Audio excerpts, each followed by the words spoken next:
Good morning, students.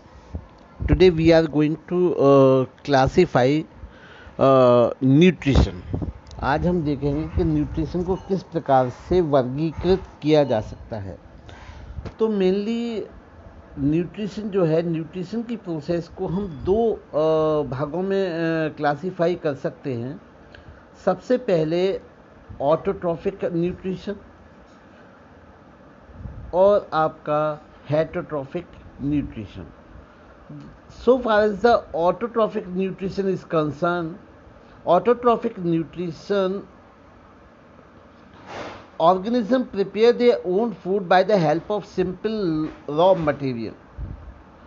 Autotrophs, green plants और certain kinds of bacteria जो होते हैं वो autotrophic न्यूट्रिशन परफॉर्म करते हैं, जबकि जो हेटरोट्रॉफिक न्यूट्रिशन होता है वो ऐसे ऑर्गेनिज्म करते हैं जो अपने फूड के लिए, अपने न्यूट्रिशन के लिए दूसरे लिविंग ऑर्गेनिज्म, दूसरे लिविंग बीइंग्स, चाहे प्लांट किंगडम से हों चाहे एनिमल किंगडम से हों, डिपेंडेंट होते हैं। अगर हम क्लासीफाई करना चाहें ऑटोट्रॉफ्स को, तो ऑटोट्रॉफिक न्यूट्रिशन को हम दो प्रकार से क्लासीफाई कर सकते हैं।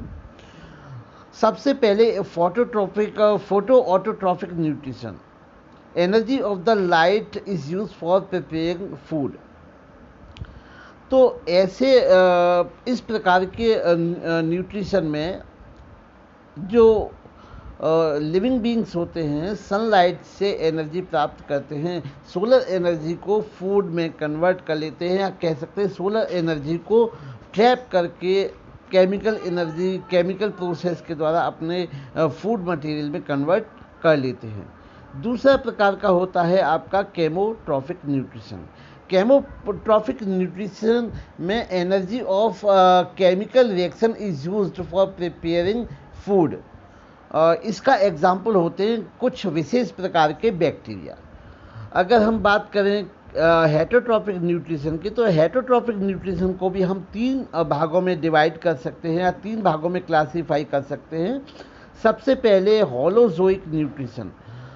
Holozoic nutrition feed on the other organism as a whole. ये इस प्रकार का जो न्यूट्रिशन होता है ज़्यादातर मैमल्स, जो स्तनधारी होते हैं मैमल्स में पाया जाता है।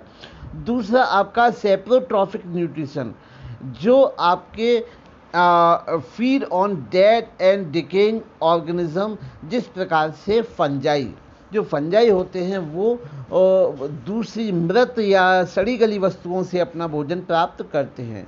तीसरे प्रकार का जो न्यूट्रिशन होता है वो होता है आपका पैरासिटिक न्यूट्रिशन।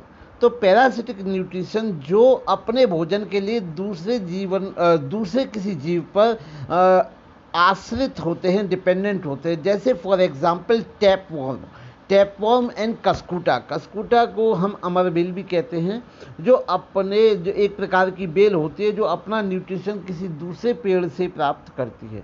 तो इस प्रकार हम कह सकते हैं कि ये इस प्रकार से हम न्यूट्रिशन को क्लासीफाई कर सकते हैं। न्यूट्रिशन को अब देखेंगे थोड़ा विस्तार से। Photo autotrophic nutrition. All green plants, certain protists and some bacteria can trap solar energy to use their for synthesis for their food. कुछ ग्रीन प्लांट्स, कुछ प्रोटिस्ट और कुछ जो प्रोटिस्ट और आपके कुछ बैक्टीरिया जो होते हैं वो अपना भोजन बनाने के लिए रॉ मटेरियल के तौर पर कार्बन डाइऑक्साइड, सनलाइट और वाटर का इस्तेमाल करते हैं, और जिस प्रोसेस के द्वारा ये अपना भोजन तैयार करते हैं उस प्रोसेस को हम फोटोसिंथेसिस कहते हैं। फोटोसिंथेसिस कहते हैं जिस प्रकार से ग्रीन प्लांट्स में एक पिगमेंट पाया जाता है क्लोरोफिल, और क्लोरोफिल जो होता है वो सोलर एनर्जी को ट्रैप करने में काम आता है। इस कारण ये अपना भोजन सोलर एनर्जी से बनाने के कारण इनको हम फोटो ऑटोट्रॉफ्स की संज्ञा देते हैं। अब हम देखेंगे केमो ऑटोट्रॉफिक न्यूट्रिशन।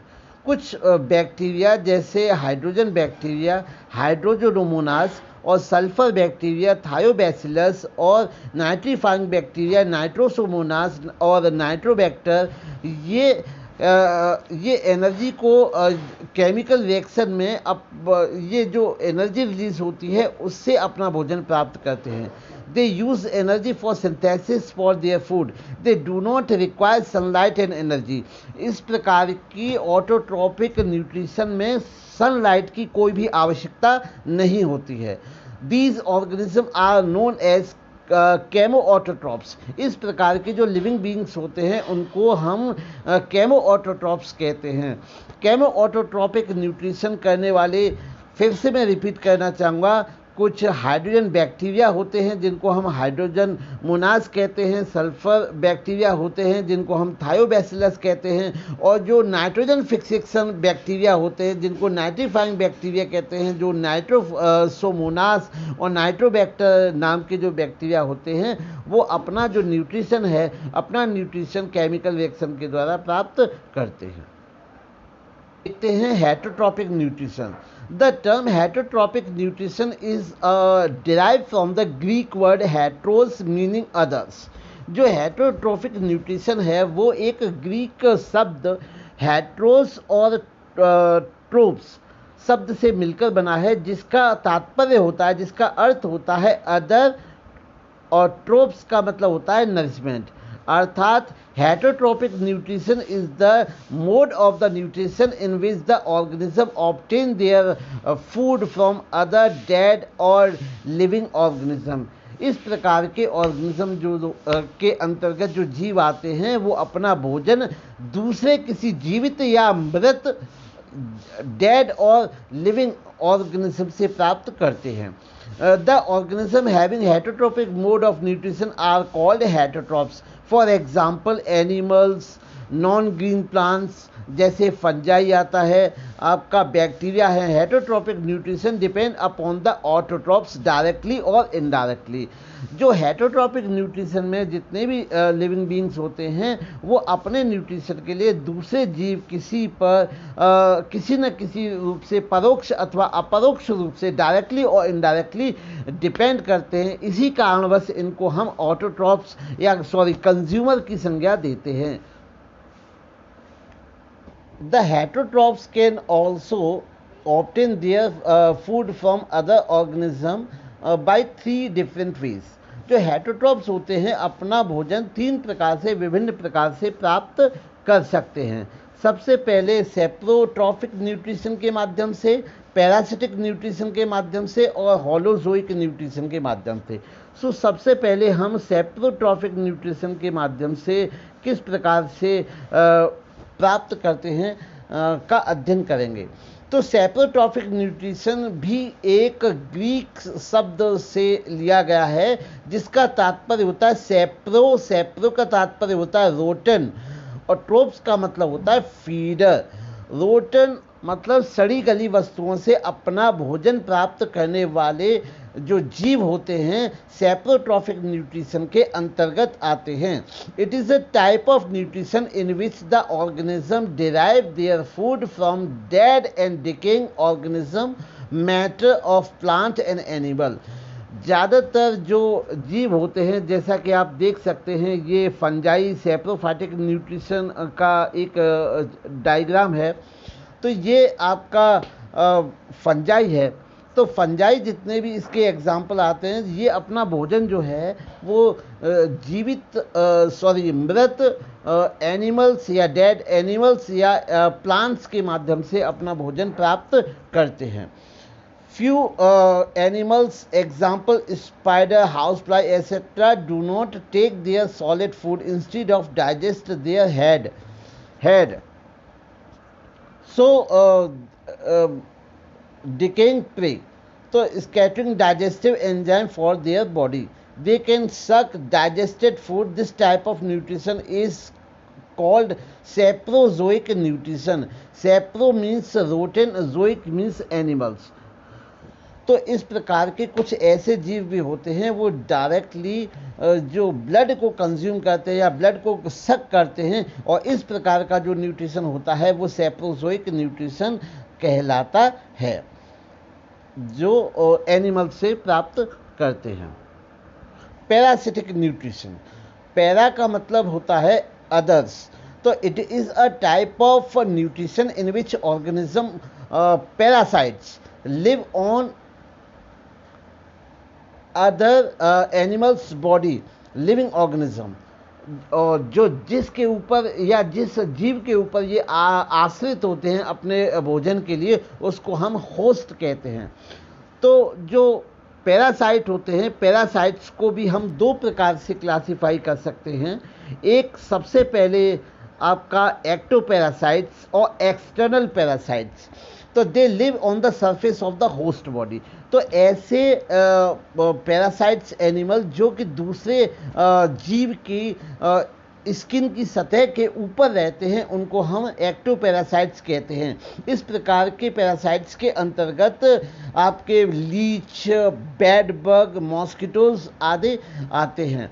ये सब ह्यूमन स्किन के ऊपर या किसी एनिमल्स के ऊपर रहते हैं और ब्लड सक करके अपना न्यूट्रिशन प्राप्त करने का काम करते हैं। नंबर 2 पे एंडोपैरासाइट्स। एंडोपैरासाइट्स का तात्पर्य होता है इंटरनल पैरासाइट्स। तो ऐसे जीव जो अपना न्यूट्रिशन के प्राप्त करने के लिए किसी दूसरे लिविंग ऑर्गेनिज्म की बॉडी के अंदर रहते हैं और अंदर से अपना भोजन प्राप्त करते हैं, तो उसको हम एंडोपैरासाइट्स कहते हैं। और एंडोपैरासाइट्स कि ज़्यादातर जो पैरासाइट्स होते हैं वो डिजीज़ कॉजिंग पैरासाइट्स होते हैं, इसी कारण हम उनको पैथोजेंस भी कहते हैं।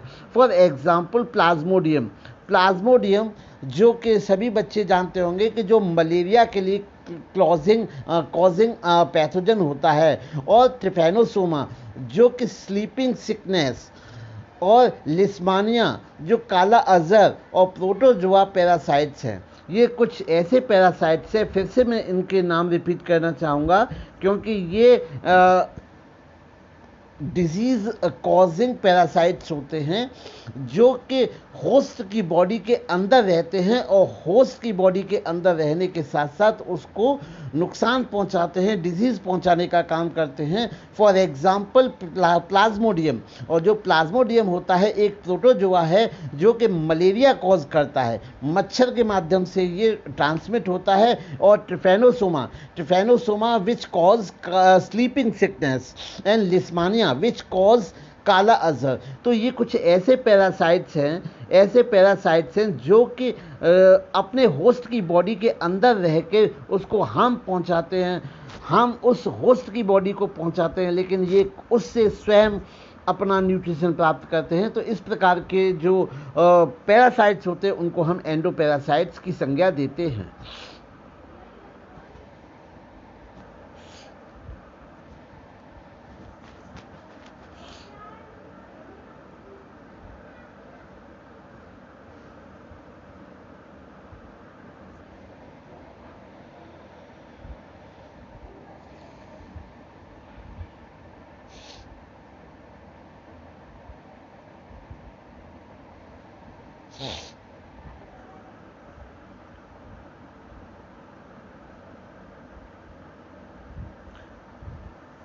Holozoic nutrition. होलोजोइक जो न्यूट्रिशन है वो भी ग्रीक वर्ड होलो मीन्स होल और जून मीन्स एनिमल्स से लिया गया है। The mode of heterotrophic nutrition in which organism feed on solid organic food material is called holozoic nutrition. इस प्रकार के न्यूट्रिशन में लिविंग ऑर्गेनिज्म जो सॉलिड फूड इनटेक करता है, फूड इनटेक करने के बाद में उसका प्रॉपर डाइजेशन होता है, डाइजेशन के बाद में एब्जॉर्प्शन होता है, एब्जॉर्प्शन के बाद में आपका इजेशन होता है। तो इस प्रकार में एक कॉम्प्लेक्स डाइजेस्टिव प्रोसेस काम करती है इस प्रकार का जो ह्यूमन बीइंग में जो न्यूट्रिशन पाया जाता है वो होलोजोइक प्रकार का न्यूट्रिशन पाया जाता है। फूड में be whole plant and animals can their plant parts and solid may be taken through the mouth, so it is called ingestion of nutrition, which is digested and then absorbed by the body cells. And undigested food of the materials are thrown out of the body through the ejection. तो ejection के माध्यम से जो जो अवशेष पदार्थ होते हैं जो टॉक्सिन का काम कर सकते हैं वो हमारे बॉडी से बाहर निकाल दिए जाते हैं। इस प्रकार का जो न्यूट्रिशन होता है वो कुछ प्रोटोजोन प्रजातियों में और ह्यूमन बीइंग में भी पाया जाता है।